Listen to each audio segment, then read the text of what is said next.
안녕하세요. 이철규 목사입니다. 오늘은 요한복음 3장 후반부인 22절부터 마지막 36절까지 보도록 하겠습니다. 어떻게 보면은 14절에 이르는 말씀이기도 하지만은 그러나 또한 성경의 어떤 부분이 중요하지 않겠습니까만은 또한 중요한 부분입니다. 우리가 앞에서 21절까지 말씀에서 거듭나야만 하나님 나라를 볼 수 있다 하는 그 예수님의 말씀에 의해서 계속적으로 이 거듭남에 대해서 말씀하여 준 걸 우리가 보았습니다. 사람이 거듭나지 아니하면 하나님 나라를 볼 수 없다. 그러면은 우리가 거듭나야만 하나님 나라를 볼 수 있다는 것과 믿음으로 천국에 들어간다는 것에 차이점이 뭐가 있느냐, 뭐가 다르냐, 같은 말이냐 했을 때 어떤 의미에서는 같은 말이기도 하지만은 큰 부분에 천국에 들어가는 부분에 있어서 거듭나야만 천국 들어간다는 말이나 믿음으로 천국 들어간다는 말에 있어서 한 덩어리로 볼 때는 하나인 것 같지만 사실은 그게 분리가 되어져 있는 것입니다. 하나가 시작이라면 하나는 그 내용, 그 중간 부분에 해당이 되어집니다. 천국에 들어가는 부분을 고리라고 하면은 그래서 우리가 이 부분에 대해서도 사람들이 거듭나야만 천국에 들어갈 수 있습니다.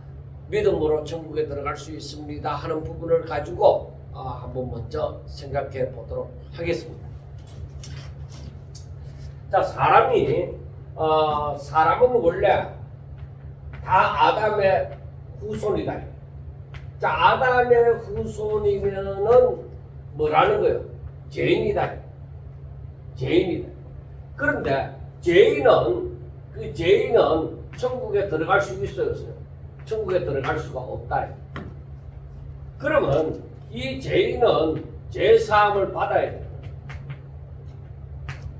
죄사함을 받아서 죄가 없어야만 천국에 들어갈 수가 있다는 거잖아요.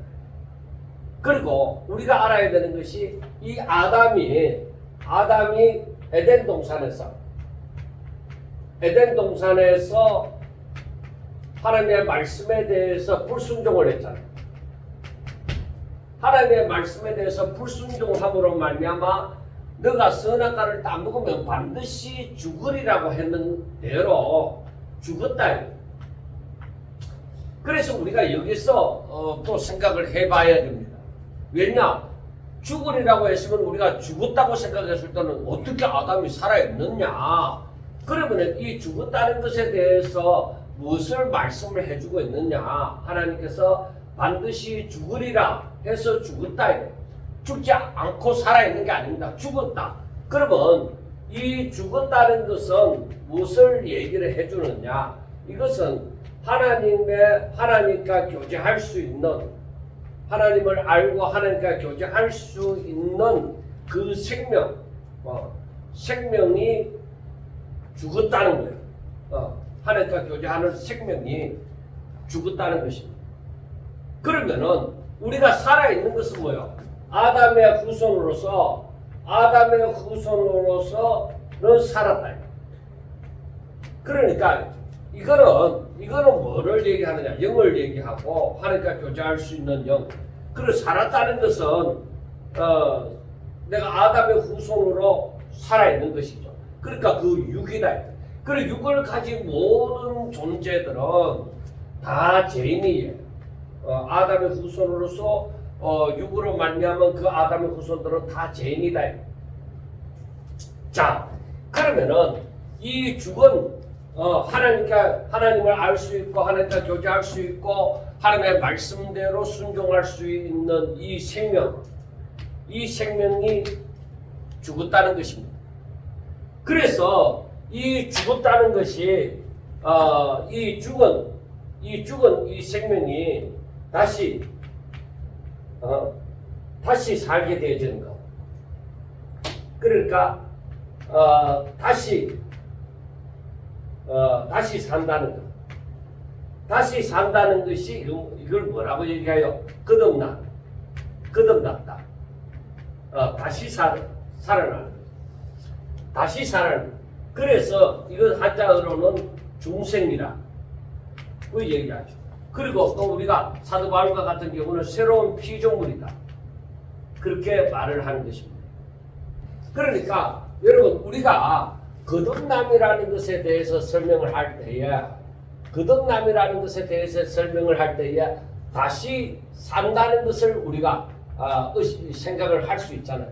다시 산다는 것은 생명이 들어왔는데 이 생명은 아담으로부터 들어오는 것이 아니라 이 생명은 하나님께로부터 난 자다. 그러니까 하나님께로부터 이 생명이 들어왔다는 것입니다.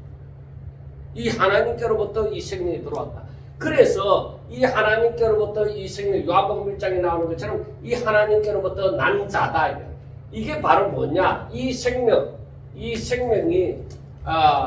바로 하나님의 그 생명이 주시는 생명이 무엇이냐?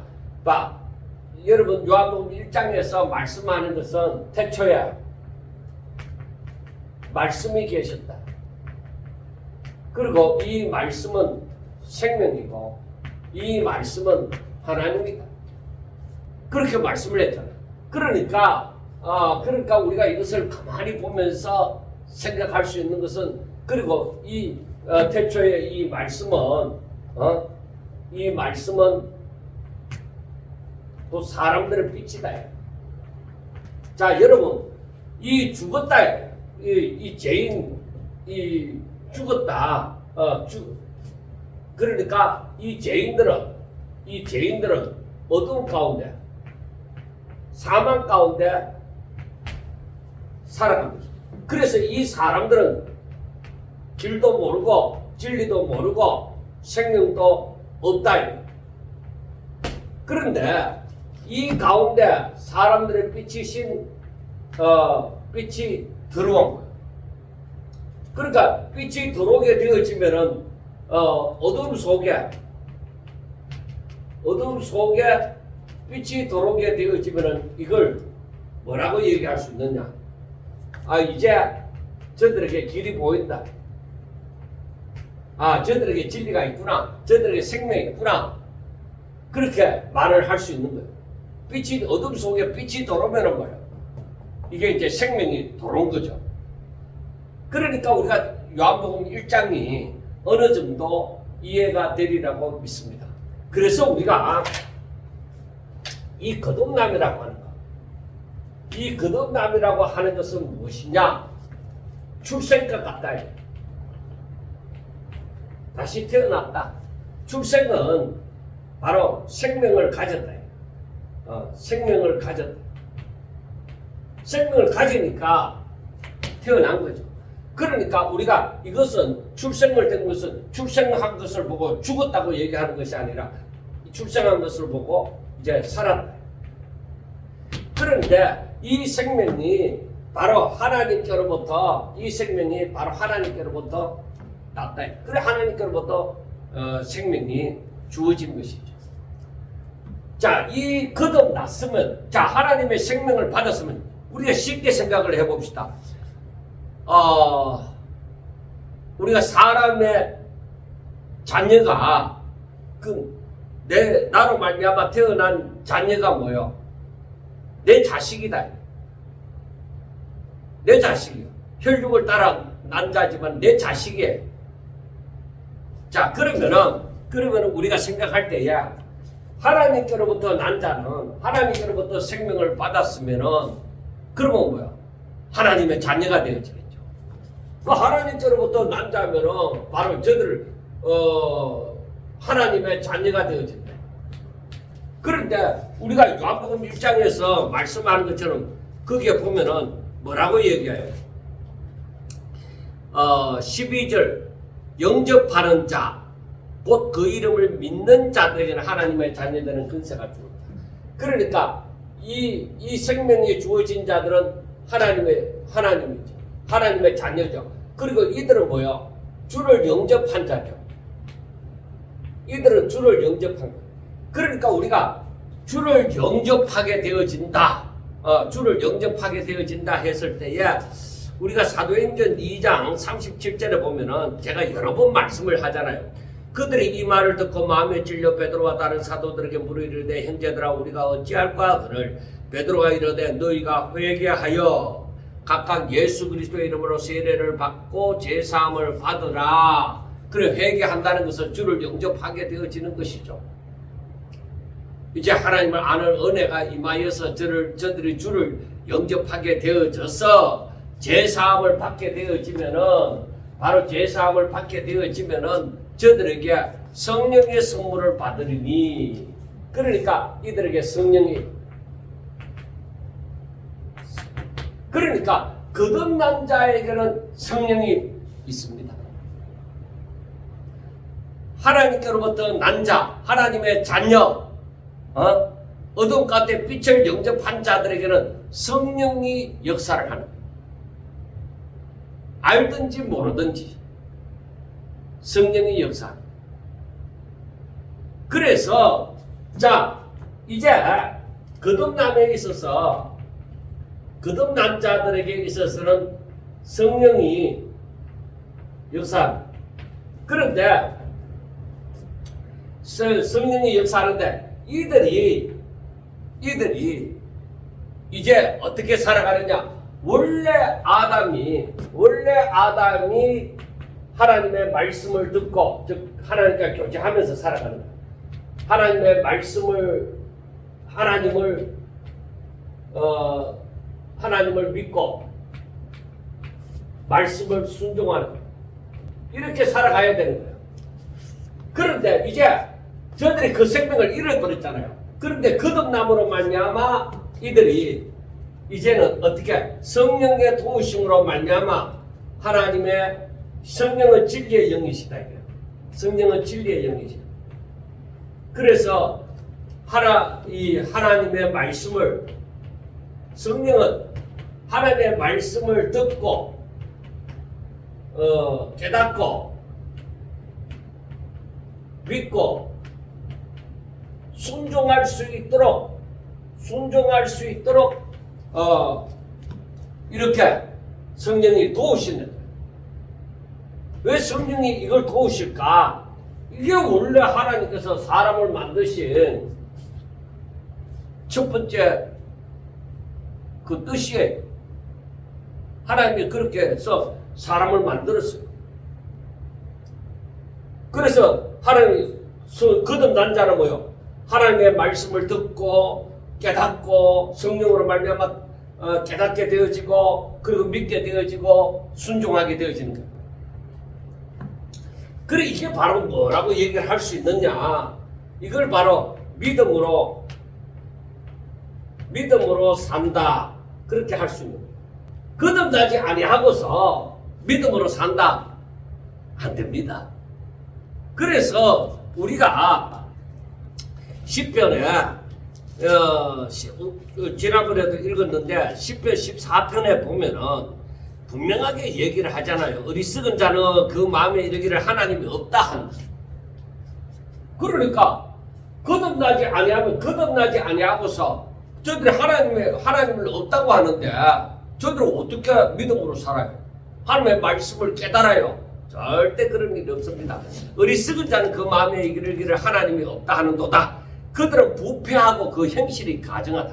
그러니까 거듭나지 아니한 자들은 어두운 가운데 사망 가운데 살아감으로 자기 이제 우리가 에베소서에 보면은 에베소서 2장 1절부터 보면은 그는 허물과 죄로 죽었던 너희를 살렸도다. 그때에 너희는 그 가운데서 행하여 이 세상 풍조를 따르고 공중의 근세 잡은 자를 따랐으니 곧 지금 불순종의 아들들 가운데 역사하는 영이라. 전에는 우리도 다 그 가운데서 우리 육체의 욕심을 따라서 지내며 육체와 마음에 원하는 것을 하여 다른 이들과 같이 본질상 진노의 자녀였다. 그러니까 거듭나지 않았을 때는 뭐요?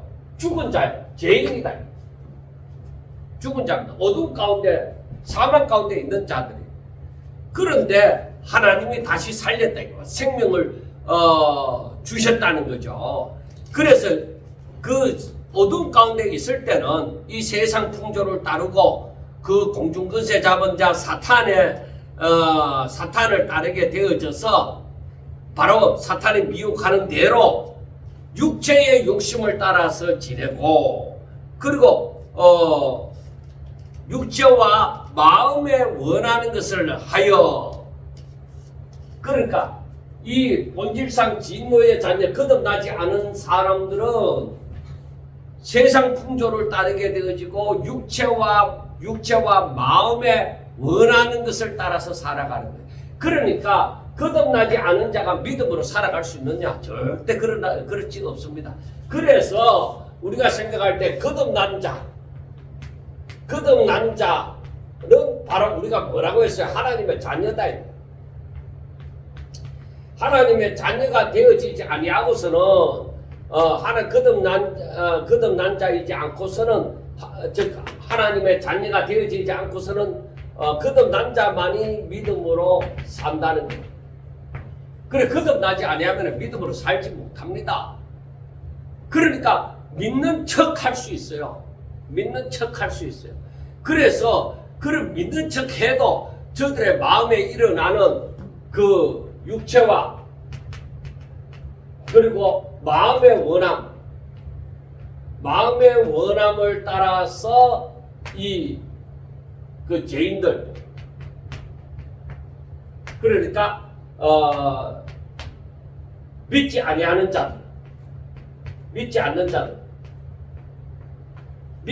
자들에게 있어서는 바로 이 순종 믿음으로 사는 역사가 없습니다.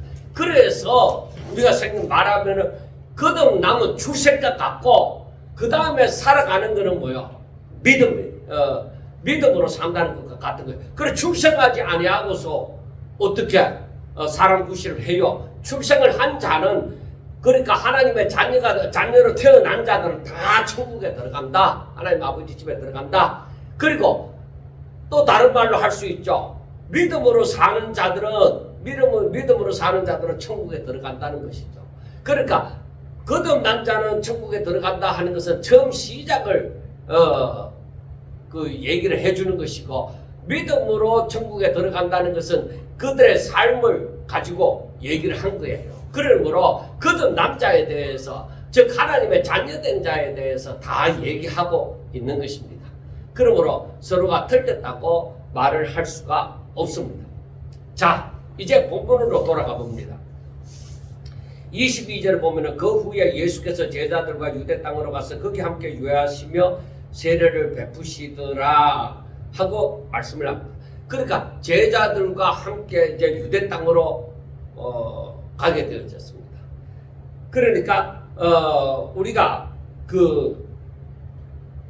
이 말씀에서 가만히 생각해 보면은 예수님께서 제자들과 함께 유대 땅으로 갔다 했을 때 이 유대 땅은 일반적으로 예루살렘을 포함한 유대의 남부 지역을 얘기를 해주고 있습니다.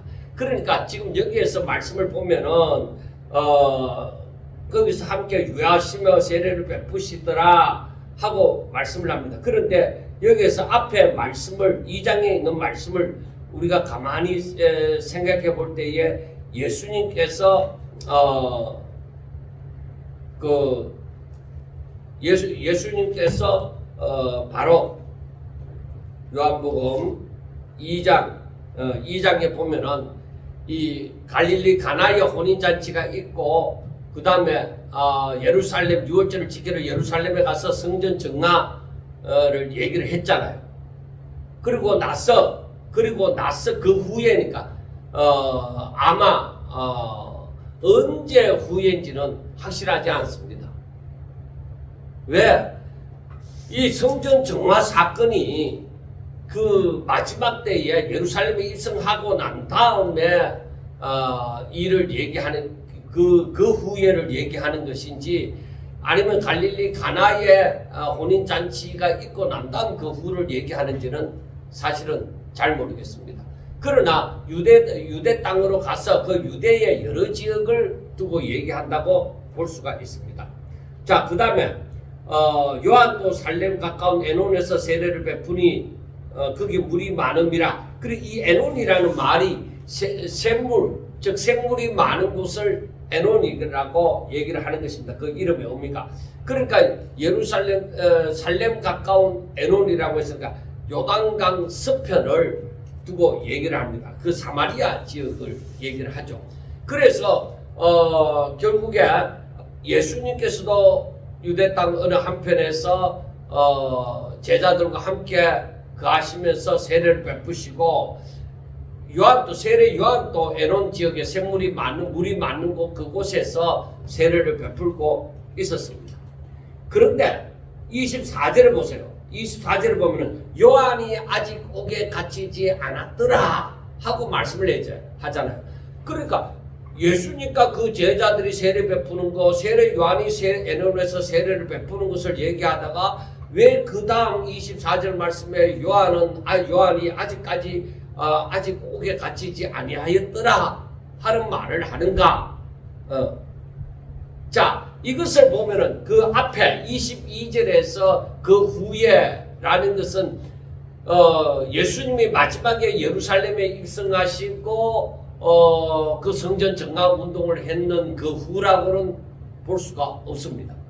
그러니까 예수님이 이 성전 정락 운동을 한 것이 성전 정락을 위해서 사건이 일어난 것이 예루살렘에 입성할 때를 말하는 것이 아니라 그 전에 또 유월절을 지키면서 절기를 지키면서 성전 정락 그 사건이 일어난 것이 아니냐 그렇게 보는 사람들도 있습니다. 그러나 여기서 그 후라고 얘기를 할 때에 오히려 이 2장에서는 성전 정화하는 그 일이 일어난 사건을 예루살렘 입성하고 난 다음에 일로 보고 그 다음에 그 후라고 얘기하는 것은 어느 때를 얘기한다. 그렇게 이게 왜냐하면 시간별로 이렇게 기록되어진 것이 아니기 때문에 우리가 이 부분에 있어서는 조금 생각해 볼 여지가 있습니다. 어쨌든 세례 요한이 아직 죽지 않았을 때 일이기 때문에 어쩌면 초기의 일입니다. 그러니까 예수님이 공생애를 시작하시고 세례 요한이 아직까지 사역을 다 끝내기 전 겹치는 부분이었다 이 말입니다. 그러니까 세례 요한은 길을 예비하는 자잖아요. 강야에 외치는 자의 소리로서 길을 예비하는 자이기 때문에 아직 이제 자기가 이제 물러가고 예수님이 이제 주인공이 오셨으니까 주인공이 등장하는 데 있어서 이렇게 겹쳐지는 그 시기였다 하는 얘기입니다. 그래서 우리가 이 사도 요한이 세례 요한이 아직 옥에 갇히지 않았다는 얘기를 할 때에 왜 세례 요한이 그렇게 사역을 열심을 내고 또 충성을 하고 이렇게 했는데 왜 옥에 갇히는 문제에 대해서 얘기를 할까? 그래서 신학자들이 여러 가지로 생각을 했는가 봅니다. 왜 그랬을까? 제 자신도 이것을 의문으로 가지면서 생각을 해보았습니다. 그러니까 예수님이 분명히 하나님의 충성된 종이잖아요. 하나님이 맡겨주신 일을 최선을 다해서 감당하는 종이다. 그런데 그는 뭐요? 끝까지 하나님의 뜻을 외치다가 죽은 자가 되어집니다. 자, 그러고 보면은 우리의 삶은 하나님의 충성된 종된 자들의 삶은 어때야 되겠느냐? 여러분, 내가 이만큼 충성했으니 하나님 앞에 평상시에 내가 엄청 충성을 해갖고 내가 이제 부유함을 누리고 편안하게 산다. 물론 그럴 수도 있겠죠. 물론 그럴 수도 있습니다. 그러나 오히려 하나님 앞에 가는 마지막 순간까지 이 땅에서 나를 보내신 자의 그 맡기워진 바 사명을 끝까지 생명 바쳐서 생명까지도 다 들여서 주의 일을 하다가 가는 그 모습을 얘기해 준다고 해도 과언이 아닙니다. 예수님께서도 뭐요? 마지막 순간까지 온전히 자신을 다 드리자는, 생명까지도 온전히 다 드리자는 아버지의 뜻을 이루기 위해서, 바로 그것을 예수님이 걸어가시는 그 길을 또 예표한다고도 말을 할 수도 있습니다. 자, 어쨌든 우리가 여기서 생각해 보는 것은 하나님의 충성된 종들은 이 땅에서 잘 묵고 잘 사는 것을 목표로 삼지 않는다는 것입니다. 오히려 끝까지 하나님의 뜻을 따라 살고 그 뜻을 외치다가 죽는 자가 되셔야만 한다는 것입니다. 편안하게 산다고 외치는 자가 아닌 것이 아니라 편안하게 살더라도 오직 주를 위해서 끝까지 충성하는 것을 잊지 말아야 된다는 것을 우리는 생각해 보게 되어집니다.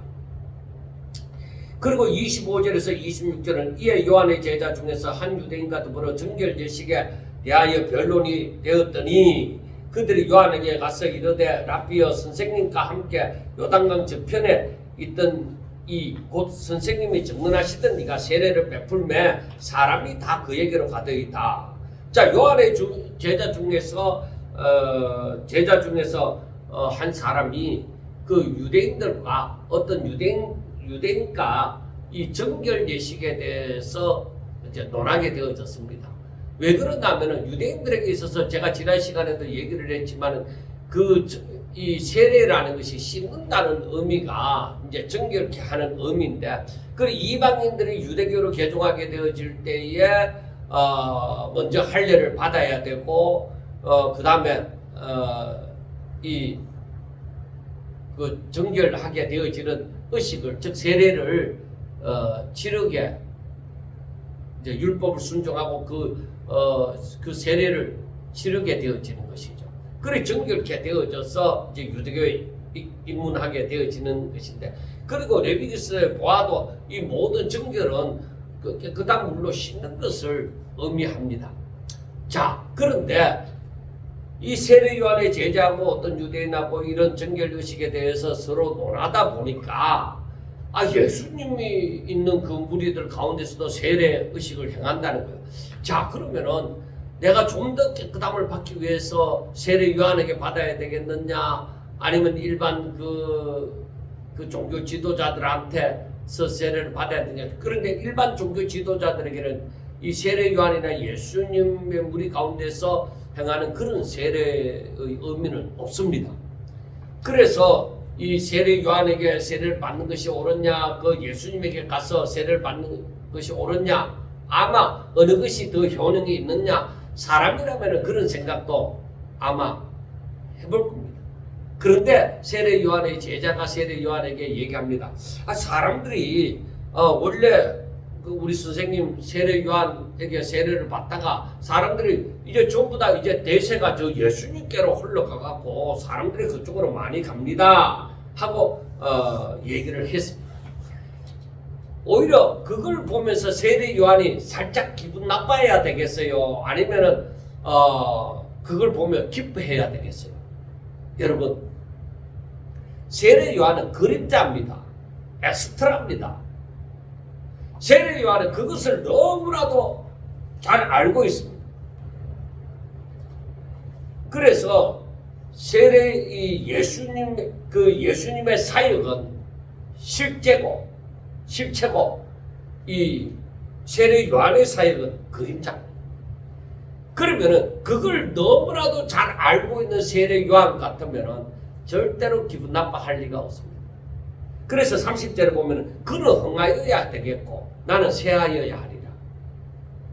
그걸 너무나도 잘 알고 있기 때문에 내가 모든 수고를 하고 외치고 회개하라 천국에 가까이 왔느니라 하면서 세례를 주고 그렇게 하는 이유가 뭐예요? 바로 예수님이 등장하셔서 그 가운데 더욱더 빛을 발하는 것입니다. 예수님의 실체가 온전히 드러나도록 하기 위해서 세례 요한이 수고하는 겁니다. 그러면 자기가 열심히 노력한 그 열매라고 볼 수 있습니다. 결과라고 볼 수 있습니다.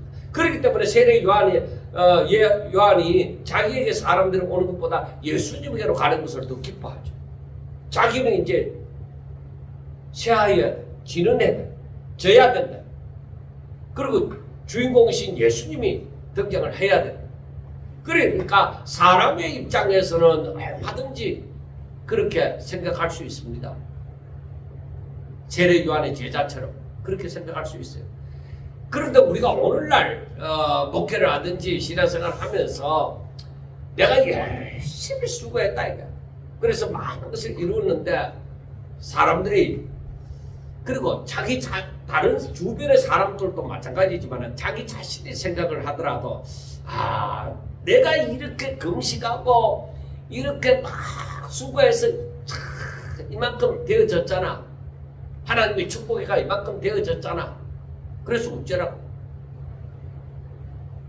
여러분, 그래서 어쩌라고. 당신 대단하다고요. 그렇게 되면 안 되는 거예요. 오직 하나님께서 영광을 받으시고 하나님께서 모든 것을 그 영광을 받으시고 모든 것이 하나님의 뜻대로 이루어져 가는 것을 바라보고 절구해야 됩니다. 그래서 29절에 보면은 신부를 취하는 자는 신랑이나 서서 신랑의 음성을 듣는 친구가 크게 기뻐한다.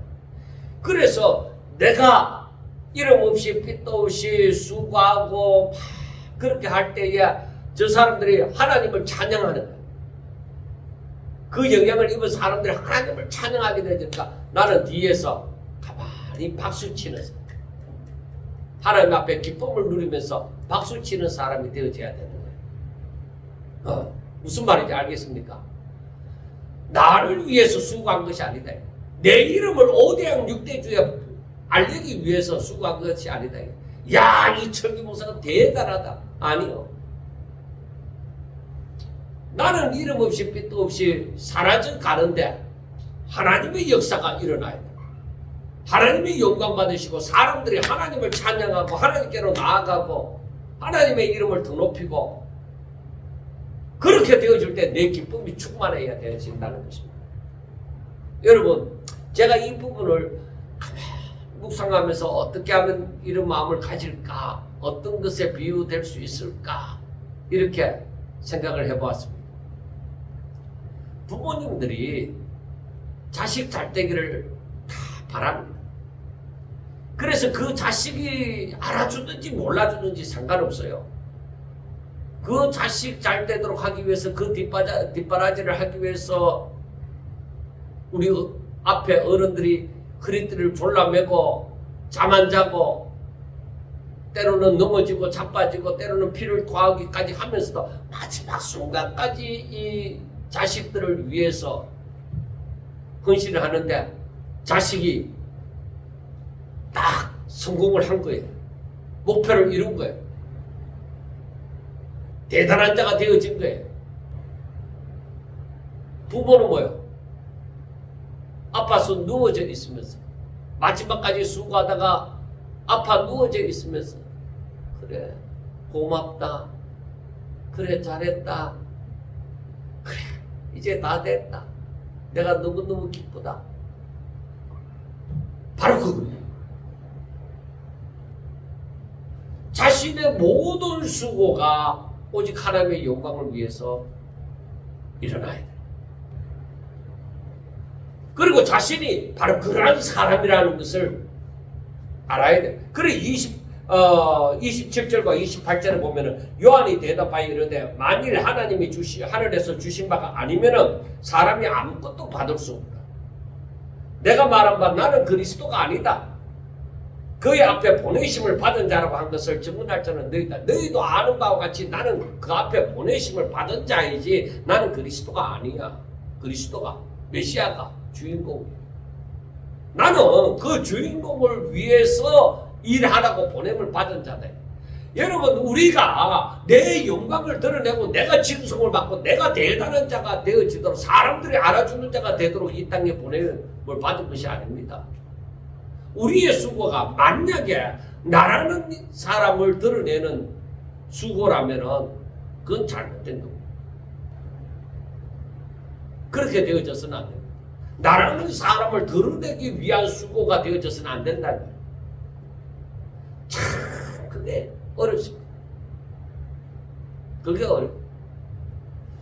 그래서 내가 정말로 하나님을 사랑할 것 같으면, 그리고 하나님이 어떤 분이고 하나님의 뜻을 깨달을 것 같으면은 내 마음이 하나님께서 영광을 받게 되어지는 그것을 바라보고 나는 숨죽이면서 내 모습이 드러날까봐 숨죽이면서 뒤에서 기뻐하면서 눈물을 흘리며 기쁨의 눈물을 흘리며 박수를 치는 자가 되셔야 되는 거예요. 눈물을 흘리면서 그 박수를 치는 자는, 진정한 기쁨을 누리면서 그 박수를 치는 자는 뼈를 깎는 고통을 느끼면서 그 주인공이 잘 되기만을, 영광 받으시기만을, 그 뜻이 이루어지기만을 수고한 자예요. 자신이 그만큼 헌신한 만큼 수고했는 거예요. 그렇기 때문에 기쁨과 감격과 이 감사의 눈물이 되어져서 박수를 치는 거야. 그 기쁨이 얼마나 대단하겠습니까? 그래서 사도 요한은 27절에 만일 하늘에서 주신 바가 아니면 사람이 아무것도 받을 수 없느니라.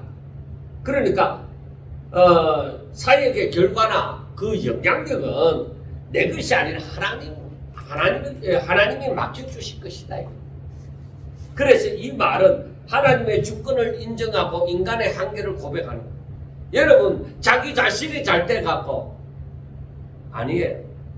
저는 성경을 묵상하면서도 성령이 역사하지 않으면 이 묵상이 제대로 안 됐다는 것을 저는 느낍니다.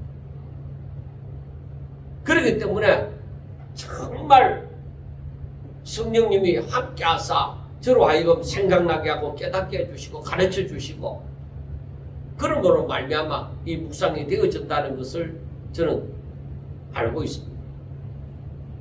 그래서 정말 하나님이 함께 해주시지 않으실 때, 내가 그것은 언제입니까? 내가 제 가운데서 다른 마음을 품고 있을 때, 그때는 더 깊은 그 하나님의 세계를 볼 수가 없죠. 이 진리를 깨달을 수도 없죠.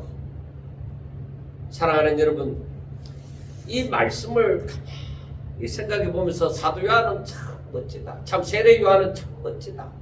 어떻게 이렇게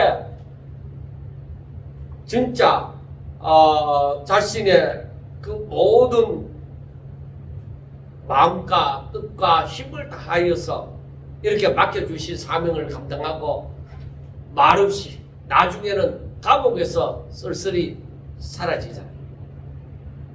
어떤 면에서 보면 예수님이 너무하다. 세례 요한에게 찾아와서 무슨 한마디 수고했다는 말 한마디만 해줘도 좋을 텐데, 그러한 인간적인 생각이 저는 성경을 묵상하면서 들었습니다. 그렇지만은 뭐요? 어떻게 실질적으로 어떻게 되어졌는지 상세한 내용이 기록되어지지 않았으니까 잘 모르지만은 저는 그렇지 않아도 된다고 봅니다. 왜? 하나님의 마음을 세례 요한은 느낄 수가 있기 때문입니다. 그래서 아마 세례 요한은 진리대로 그 헤롯 왕에게 말을 한 것을 조금도 후회하지 않았을 것이고 기쁘게 그가 죽어갔을 것입니다.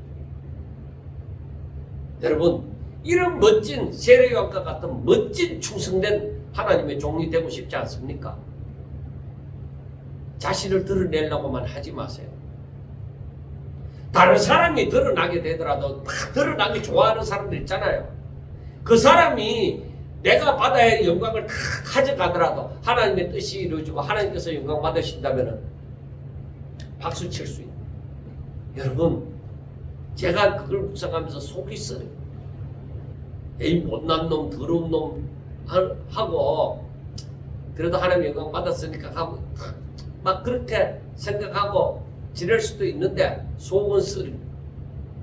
그런데 제가 기도하기를 뭐냐면, 하나님 이 속도 안 쓰리고 오직 하나님이 영광 받으시는 그것만으로서 내가 기뻐하며 즐거워하며 박수 칠 수 있는 그러한 사람이 좀 되게 해달라. 속설이면서 그래 하나님 영광 받으시니 됐다 막 이렇게 포기하는 이게 아니라 속 안 쓰리고 진실로 그래 내가 아니라도 괜찮아 내 이름 기록이 안 되어도 괜찮아 누군가가 하나님 앞에 영광을 누군가의 이름이 앞세워지더라도 그게 상관하지 않고 하나님께서 영광 받으시는 것으로 말미암아 박수 칠 수 있는 자가 되기를 바라는 것입니다. 자, 그건 그렇게 하겠고 그래서 그는 흥하여야 되겠고 나는 새하여야 하리라 하는 그 사도 요한의 그 자신의 사명에 대한 자신의 세례 요한의 그 자신의 그 본질을 깨닫고 그 사명을 깨닫고 마지막 순간까지 살아간 그 사람을 생각해 볼 때 이런 사람이 하나님의 사람이구나. 그래서 여자가 남자 중에 가장 크다고 얘기를 하는 거구나 하는 것을 생각해 보았습니다. 자, 그 다음 31절부터 보면은 위로부터 오시는 이는 만물 위에 계시고 땅에서 난 이는 땅에 속하여 땅에 속한 것을 말하느니라 하고 말씀을 합니다. 그러니까 위로부터 오신 이는 만물 위에 계신다. 만물을 창조하신 분이시다 그 말입니다. 만물을 지배하시는 만물을 통치하시는 만물 위에 계시는 분이시다. 세상의 모든 뜻 위에 계시는 분이시다. 그리고 땅에서 난 이는 뭐요? 세례 요한이나 선지자. 그 사람들은 뭐요? 한계가 있는 존재예요. 그래서 위로부터 오시는 이는 만물 위에 계시고 땅에서 난 이는 땅에 속해서 땅에 속한 것을 말하느니라 하고 말씀을 합니다. 그러니까 세상 사람이라는 말이 아닙니다. 한계가 있다는 것을 두고 얘기를 하는 것입니다. 그리고 하늘로부터 오신 이는 만물 위에 계시나니 그가 친히 보고 들은 것을 증언하되 그의 증언을 받는 자가 없도다 하고 말씀을 합니다. 그러니까 이 하늘로부터 오신 이는 하늘 위에 계시는 그러므로 그가 보고 들은 것을 말을 합니다. 자, 우리가 여기서 보면은 제가 갑자기 그 구절이 생각이 나지 않지만은 바로 예수님께서도 말씀한 것을 내가 보고 들은 바를 우리는 증언을 한다. 그런데 너희들은 믿지 않는다. 그 말씀이 바로 이 말씀과 같은 거예요. 하늘로부터 오시는 이는 만물 위에 계시나. 그래서 그가 친히 보고 들은 것 하나님의 뜻을 다 아시고 이렇게 증언을 하는 거예요. 그러니까 주의 말씀은 어떤 한계가 있는 거 아닙니다. 한계가 없습니다. 진리 그대로입니다. 그런데 그의 증언을 받는 자가 없도다 하고 말씀을 합니다. 그러니까 이 사람들의 빛이 이 땅에 오지만은 그러나 세상이 그를 알지 못하고 그를 영접지 않는 것입니다. 이제 뒤에 나오겠지만은 그 이유가 무엇이냐? 자신들이 어둠 가운데서 살다 보니까 그게 좋은 거예요. 막 그대로 사는 게 좋은 거예요. 바뀌는 게 싫다는 거예요. 그래서 이 어둠 가운데서 살아가는 것이 좋으므로 아무리 진리의 말씀, 생명의 말씀, 어둠을 밝혀주는 빛의 그 역사가 일어나더라도 받아들이지를 않는 거예요. 왜? 자기 죄가 드러나. 그래서 사람들이 흔히 말하는 게 뭐라고 얘기해요? 죄 없는 사람 어딨노? 다 죄인이지. 그래서 어쨌다고? 빛이 싫다고요? 그래서 뒤에 보면은 사람들이 바로 빛 가운데로 오지 않는 것은 그 이유가 무엇이냐? 바로 자기의 죄가 드러날까 합니다. 바로 그 말입니다. 그래서 사람들이 이 빛 가운데로 오지 않는 것은 자기 죄가 드러날까. 오히려 어둠 가운데서 그대로 살기를 바라는 것이죠. 그런데 여기에서 32절에 그가 친히 보고 들은 것을 증언하되 그의 증언을 받는 자가 없도다 하는 그 말은 전부가 아니라 대부분의 사람들이 받아들이지 않았다는 영적인 현실을 두고 얘기를 하는 것입니다. 그런데 33절에 보면은 그의 증언을 받는 자는 그래서 우리가 요한복음 1장에서도 말씀하기를 어떻게 요한복음 1장 11절에 자기 땅에 오면 자기 백성이 영접하지 아니하였으나 영접하는 자 그 이름을 곧 그 이름을 믿는 자들에게는 하나님의 자녀가 되는 권세를 주셨으니 하고 말씀을 하잖아요. 그러니까 영접하지 않았는데 그런데 영접하는 자가 있다고 얘기하는 것처럼 여기에서도 사람들이 바로 예수님께서 보고 듣고 들은 말을 증언을 하지만은 저들이 그 말씀을 듣지 않았다는 거예요. 받아들이지 않았다는 거예요. 그래서 우리가 중요한 것이 무엇이냐? 이게 진리의 말씀이에요. 생명의 말씀이에요. 빛이에요. 나를 살려주는 말씀이다. 그런데 사람들이 뭐요? 이 말씀을 안 받아들인다는 거죠. 이 말씀을 안 받아들인다는 거예요. 왜 안 받아들이느냐? 자기를 살려주는 건데 모른다. 마음이 강박해서 하나님의 은혜를 거부하는 자들이. 그러나 그의 증언을 받는 자들은 하나님이 참되시다는 것을 인쳤느니라. 그러니까 참된 믿음의 사람들은 예수님의 말씀을 듣고 믿고 받아들이는 자들. 그래서 이들은 믿음으로 사는 사람들. 이들은 믿음으로 사는 사람들을 두고 얘기를 하는 것입니다. 그러니까 저들 마음 가운데 하나님이 참되시다. 즉 하나님이 옳다. 그 마음이 그들 가운데 다 있는 거예요.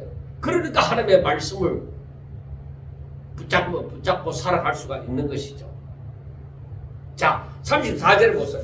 34절부터 36절에는 바로 예수 그리스도를 믿는 자와 믿지 않는 자의 그 운명적인 차이를 두고 얘기를 하고 있습니다. 자, 34절. 하나님이 보내신 이는 하나님의 말씀을 하나니. 그 다음에 이는 하나님이 성령을 한량없이 주심이니라 하고 말씀을 합니다. 하나님이 보내신 자는 하나님의 말씀을, 선지자도 마찬가지예요. 하나님의 말씀을 전하라고 보낸 거예요. 그런데 그것은 왜냐? 하나님이 성령을 한량없이 충만하게 주시기 때문입니다. 그래서 오늘날 바로 성도들도 마찬가지예요. 하나님께로부터 난 자, 하나님의 자녀가 된 자들은 바로 성령이 충만하기를 구해야 돼요. 그럴 때에 하나님의 말씀이 전하여지는 거예요. 그래서 우리가 더욱더 거룩하고자 하고 주의 말씀대로 살고자 하고 즉 믿음으로 살고자 하고 오직 하나님의 영광을 위하여 살고자 하고 그래서 그 모든 것이 내가 성령을 의지할 때, 즉 성령 충만할 때 일어나는 일이잖아. 아버지 35절 아버지께서 아들을 사랑하사 만물을 그의 손에 주셨으니 그러니까 모든 것을 주관할 수 있고 만왕의 왕이시고 그러므로 만물을 통치하시고 심판자가 되시고 그러므로 아들을 믿는 자들에게는 영생이 있고 아들에게 순종하지 아니하는 자 믿지 않는 자들은 영생을 보지 못하고 하나님의 진노가 오히려 그 위에 있다. 그렇게 말씀을 하는 것입니다. 그래서 우리가 요한복음 5장 24절에 보면 내가 진실로 너희에게 이르노니 내 말을 듣고 또 나 보내신 이를 믿는 자는 영생을 얻었고 심판에 이르지 아니하나니 사방에서 생명으로 옮겼느니라. 여러분 하나님의 말씀을 그대로 믿습니까? 믿는다면은 우리가 예수님을 믿으면 영생을 얻고 바로 심판에 이르지 아니하고 사망에서 생명으로 빛 가운데로 옮겨진 자인 줄 믿으시기 바랍니다. 그러므로 내가 육신과 육신의 그 마음에 원하는 대로 살려고 하지 아니하고 오히려 성령께서 하나님의 말씀을 깨닫게 해주시고 그리고 우리를 진리 가운데로 인도하실 때 그대로 따라서 순종하고자 하는 그런 역사가 우리에게 일어나야만 되는 것이죠. 그렇지 않는 자들은 싫든 좋든 하나님의 심판이 저들 가운데 있습니다. 하나님의 진노가 그들 위에 있습니다. 그러므로 그들이 하나님을 믿지 않는 사람들이 일시적으로 이 땅에 사는 동안에 부자고 권력을 누리고 다른 사람들 위에 군림을 한다고 해서 그걸 부러워할 이유는 없다고 생각합니다. 사랑하는 여러분, 우리가 오늘 말씀을 가만히 보면서 느끼는 것은 바로 세례 요한과 같이 자신의 사명을 깊이 깨닫는 사람, 받은 바 사명에 충성된 자, 그 사람은 절대로 하나님이 버리시지 아니하시고 감옥에 들어갔다 그래서 버리신 것이 아닙니다. 오히려 그를 그 많은 제목으로 하나님의 영광을 위해서 그 많은 제목으로 쓸 수 있는 존재이기 때문에 그렇게 쓴 것입니다. 그에 합당하지 않는 제목을 거기에 사용하시겠습니까? 그래서 우리가 기도할 때 하나님의 뜻에 합한 도구가 되어질 수 있도록 하나님의 뜻을 이루는 도구가 되어질 수 있도록 그렇게 사용이 되어질 수 있도록 축복해 달라고 그렇게 기도해야 되는 것이죠. 진짜 이 세례 요한의 모습을 보세요. 그에게 메시아가 없습니까? 생명의 역사가 일어나지 않습니까? 정말 우리가 이 땅에 하나님께로부터 난 자로 이 땅에 와서 정말 세례 요한처럼 살아가는 오직 자신에게 주어진 바 그 사명을 온전히 감당하되 자신을 드러내지 아니하고 오히려 하나님께 영광을 돌리고 하나님의 이름이 드러나고 하나님께서 바로 징송을 받으시고 자신은 이름 없이 빛도 없이 가리워지고 그래도 그 가운데 하나님의 주신 기쁨으로 충만해지는 그런 놀라운 은혜가 진짜 하나님의 크신 그 뜻을 깨닫고 진리를 깨닫고 정말 하나님이 주시는 기쁨과 위로와 평강이 축복이 넘치시는 자가 될 수 있기를 주의 이름으로 축원합니다. 감사합니다.